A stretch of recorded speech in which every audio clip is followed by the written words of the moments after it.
Hello, everyone, and welcome to episode 308 of Meet the Farmers. I'm your host, Ben Eagle. And before I introduce today's guest, I have one ask of you, and one only, and that is please to pause briefly and click the subscribe button wherever you're listening, whether that's Spotify, whether that's Apple Podcasts, or whether you're watching on YouTube. You wouldn't believe this, but only 1 in 4 of you actually subscribes to the show, and it really helps us. So if you could do that, that would be great.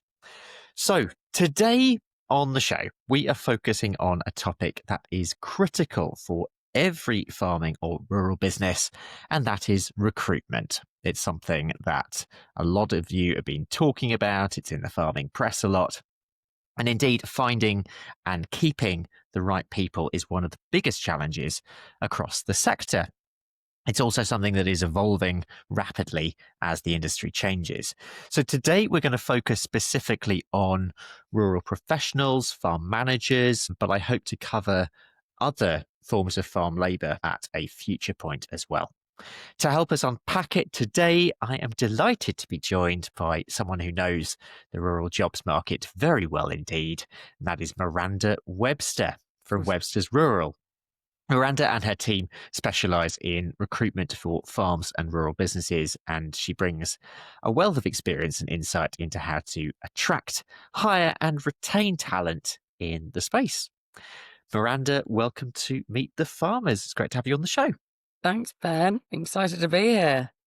It's great to have you. Tell us a little bit about yourself, first of all. Tell us about Webster's Rural and how it came to be. Okay, I'll try and keep it brief. I am the director of Webster's Rural. Webster's Rural is a specialist recruitment business within agriculture and rural, and I sort of head up the team there. We're a team of 3 now, so we're sort of small but powerful. And I suppose the business has been running for about 4 years now. And prior to that, I mean, I did a number of things. I worked for recruitment firms prior to this and set up a land agency sector there, and it made a lot of sense to do it on my own. Okay. And tell us a little bit about your focus within recruitment, because obviously rural is a big sector, but you have a Yes, focus within that. I suppose I've broken up into 2 sections. I very much am looking at the rural surveyors, the estate managers, those specialists within utilities. And then my colleague Licia looks at agribusiness consultancy, farm management. She covers some bits of grain trading and bits alongside that. So essentially sort of professionals within the rural and agricultural sphere. Okay. Give us a snapshot of the recruitment landscape within the sector at the moment. So obviously we're post-Brexit, post-pandemic. There's been the rise of agri-tech, sustainability, lots of things going on. So Yes. how does recruitment sit within all that? I suppose you're right in saying that there's been lots and lots of change. You've touched on Brexit, government changes. And I think in this sort of evolving space, it's really key at the moment that professionals in the industry are adaptable and they're thinking outside the box. And those are the people that I think are powerful within the industry at the moment. And certainly, obviously, there's AI and all of that that's also coming into the mix as well. And in terms of recruitment, I totally understand why people look for recruiters to lean on in this time, because it gets really kind of messy and complicated and hard to find good people. Yeah. And are there any particular positions, particular skill sets, which are particularly either in demand or particularly, I don't know, difficult to recruit for? I suppose what we look for in terms of skill sets, we're probably with roles we're looking for, we're assigned to sort of predominantly the people doing MRICS, their FAAV qualifications, their basis, their facts, Yeah. and that will sit within the remit of the areas that we're recruiting. But I really think that skills is a broad subject. I mean, for example, I often say to people when they're going into a meeting with a client, if you were the client, what would you really want to see in this individual? And really the answer to that, I think, is have you got the right attitude? Do you really care about the job? Are you just turning up because you're getting paid to do it? Or are you turning up because you've got a passion for it? And I think those are the things that really are stand out. Yeah. And are you finding there's a good breadth of talent out there at the moment, or you having Mm, to pick and choose? I would say that it's a little bit subject to the area. I think sometimes we have hotspots that seem to crop up, and with that, we might find, say, one area in particular, there's a lot of people looking for the same, and that leaves people kind of a little bit scrapping over certain candidates that are available in the area, and I think there's a shortage of good people, to be completely honest, and that goes right down from those that are joining to do the right degrees at university. There's not enough people doing it. And I think there's a real missing piece around waving the flag of what opportunities there are within rural and agriculture. I don't think people really know. There needs to be some way of getting that out there to people. Okay. So you think this is actually partly an education piece for the sector as a whole, that actually we need to be Definitely. getting out there and saying these are necessary requirements, these are the expectations, this is what you need, but also these are the opportunities. Yeah, I think that not enough people know about what's available to them within these two sectors in particular. And I think that's a great shame. And with that, there's less people doing the relevant courses at university, which then lead you to the relevant qualifications and what have you to be able to, I suppose, be really successful within this world. But that's where I see a potential problem. Hmm. On the flip side, on the other side of things, what advice would you give to farms, estates, rural businesses who are looking to make themselves more attractive to attract that real sort of top tier talent? Yeah, I think, well, in terms of any talent within the sector, whether it be top tier, lower tier, whatever, I think that one big thing that certainly I've noticed is when people are going in for an interview, for example, they know that they're going into this interview to put their best foot forward. You're there to show yourself in the best light. I sometimes think that when people are interviewing people, they forget that it's a two-way street. Actually, you're being sort of judged in that scenario also, and that you need to be Yeah. kind of showing up as a great, nice human and kind of and how the business is great and talking about the perks of that rather than just going in there like almost like a churning machine of asking lots of questions. I think that it is very much a two-way street and people are able to be a little bit fussy about where they're going. So I think that people need to you know, up talk all the skills and the benefits of the firm that they're with. Maybe posting more about all the great kind of social aspects and things outside of just the everyday working day that I think are interesting to people. At a time when healthy diets, food system change, and farming policy are very much in the news, fruit and veg can be a surprisingly difficult industry to access unless you are in the know. And so I'm excited to let you know that there is now a brand new specialist podcast made by those very much in the know, courtesy of leading trade magazine Fresh Produce Journal. So, if you're a grower, retailer, seed breeder, service provider, or tech company working in fresh produce, or you're just interested in learning more about the fruit and veg business, you're going to want to subscribe to the Fresh Produce Journal podcast.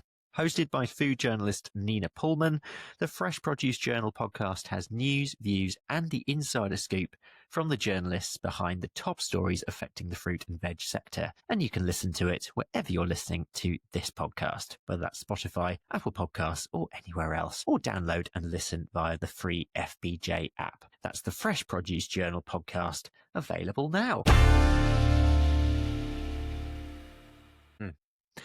If you were to work with maybe a smaller business, a family run estate, say a farmer that might be a smaller business versus a larger agribusiness or corporate business, and you're looking to hire the right person for that role, are Mm. you going about it in the same sort of way? So I think that there's a real difference between somebody that's going to be part of a big corporate organization versus, say, a more boutiquey, small or a family run business. They're just very different outfits, they're very different places to be, and they require two very different people. I really feel that sometimes the expectation of, say, I don't know, a more smaller boutique firm is that they feel that they should be chatting to those that are also looking at corporate operations. And I just think that they're very different outfits, they're very different places to be. And actually, we should be looking at people that align to those things. For example, some people really thrive in an environment where it's like a big fish in a small pond. And they really thrive in that environment and they'll be successful there. Whereas others just need bit more of a sort of solid structure. They need to tick boxes methodically, and that's kind of who they are as a person, and that's okay. I just think they're very different outfits. Yeah, and I think that's partly about you understanding yourself as an individual as well, isn't it? If you're on the sort of on the side of you're looking for a role, then Mm. similarly, if you're it's understanding yourself as an organization, as well in terms of your how you identify and what it is you're looking for and the kind of people who are going to fit in that team as well. Yeah, definitely, and certainly in terms of knowing yourselves as who you are as people, people get on with their person, right? And we all have our own people that we naturally gel with. And that's really important because we spend so much time in the office or so much time at work, whatever that might be. We've just got to align to the people that we're surrounding ourselves with. Let's return a bit to skills. And I'm interested in whether there are any sort of technical or leadership skills that are most in demand at the moment amongst that sort of farm manager, agribusiness specialist, land agent side of things. I mean, at the end of the day, if you're going to take the reins and be in a kind of leadership seat, I think that you've got to be able to people manage. That's fairly obvious, I should say. And I think you've really got to have that, like, there's something within you, like that drive to go and get it and be successful. And your heart's just got to be in the right place. That is, Are you seeing many people, anyone moving from different sectors into the landed sector at the moment? Do you get people approaching you from outside? we do. I would say that the industry is evolving here, but very slowly. And Okay. it's not easy to place people into a role where I suppose they've not taken a more organic route. I know that there are apprenticeship schemes now, which I think is the forward thinking piece of this puzzle.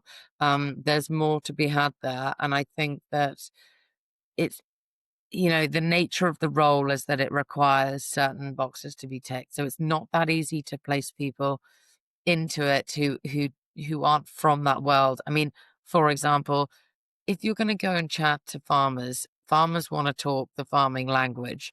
And if you Oh, don't know yes. the farming language, you're going to struggle.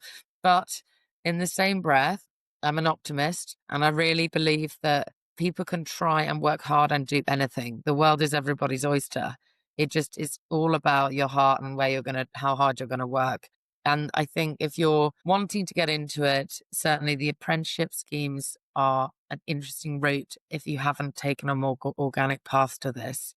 And otherwise, the industry, as I say, is slowly evolving.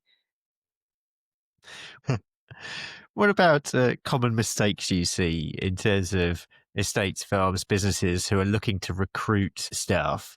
And again, here we're looking for that could be recruiting advisors, that could be recruiting a farm manager, probably most likely within a farm business sort of landscape. Any mistakes Yes. that businesses sort of commonly make?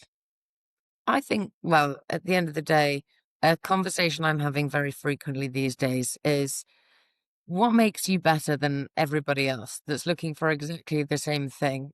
I feel that if you can't come equipped to a conversation with someone about what's great about your business and where and how your business is going to bolster this person's career, then really, you're in a very challenging position because there's so many people looking for the same thing. And, people just need to walk down the street and there's going to be another firm on the same strips doing similar work. Essentially, I think that you've got to be able to wave the flag around the benefits and the perks of your business to be able to be in a strong position when it comes to taking on good people. Brilliant. So, looking ahead, how do you see recruitment evolving in the sector in terms of new trends, technologies that you're using, but maybe the kinds of roles? We've already mentioned right at the beginning the potential role that AI might play in Yes. future. So, what are those trends, evolutions that you're expecting we might see on a big picture basis? AI is certainly a hot topic, and I think a hot topic in so many different industries as well as the one in which I work. And Yeah, I've seen a big change in the AI in this world that I'm in. Databases and systems that are really clever and frankly a bit beyond me, but they're writing up job adverts, they're writing up people's CVs. And only this week did I have a phone call from someone really worried about how recruiters are probably putting their CV through an AI database. And will that CV just look really generic and very much like everybody else's? Yeah, that's yeah, a very fair worry. And I believe that in times like this, yes, there's a piece around being current and going with life in the way that is, and AI being important, but to lose sight of the human aspect would be, I think, would be a disaster. And those that I think are able to see that the strength of both are the success of the business. Hmm. What about the future for your business, Webster's Rural? Where do you see the future for you? I think it's exciting times. We are a team of three. We've got a wonderful girl who's joined us recently who is very much helping us wave the flag. We are very good at doing our jobs. We're very good when we're in touch with people and they're able to talk to us and understand that we are here for all the right reasons and that we're here to support. Um, I think the problem we've had historically is that we've perhaps not waved our flag on social portals or I don't know, a podcast, right? So we're making really important changes to put ourselves out there more, make sure we're there for more personable meet and greets. We've joined the Farmers Club recently, so we want to Oh, host great. more events there. We want to meet more people in person. We want to certainly not lose sight of that human aspect, and we're just ready to do more this year. Just finishing us off, I suppose if there's one key message that you'd like our listeners to take away about recruitment in the sector at the moment, what would it be? One key message I have is if you've got any kind of inkling that something doesn't sit well with you in your current role, don't be afraid to speak to us, or any recruiter for that matter. Opening doors is really important, and especially in your career. You only get one shot, you only get one career. So you might as well have all the doors available open to you. You can explore things with the right people, and then, everything can change for the better. You don't have to take forward steps unless they're right for you, but you can certainly have doors opened for you. Okay. And Miranda, I am going to ask you the final two questions, which I ask everyone who can show, whether they're a farmer or not a farmer. This is a message to the public. I suppose we are going through great change, and I think that support is really key to anybody that's working in the industry at the moment. If you can be an ear or a sounding board to anybody in the industry, you should be available, arms open to everybody in your sector. And a message to farmers. Stay strong. Times are changing inevitably, and I think everybody is fully aware with that. I appreciate enormously the effort, the hard work, and I appreciate what's ahead in terms of potential tough times. So I can only say to stay strong and keep in touch with your nearest and dearest. Right. It's a common message we're hearing at the moment. Miranda, we'll leave it there. Thank you so much for coming on the show. Thanks so much, Ben. I'm so grateful for being here, and it's a great podcast that you're running. So thank you for having me. Oh, thanks so much. We will leave it there. That's it for today. I hope you've got something from that. A big thank you to my guest, Miranda Webster, for coming on the show. Thank you also for listening or watching if you are. If you don't already subscribe to the show, I'm going to say it again. Please hit that subscribe button wherever you're listening or watching. You can also support the show's development by going to Buy Me a Coffee youtube.com/Meet the Farmers or patreon.com/Meet the Farmers. And I will look forward to seeing you next time. When we will have our harvest special for this year. We'll have some reports from farmers up and down the country of how Harvest 25 has been for them, which has probably been similar to how it's been for you. I'll see you next time.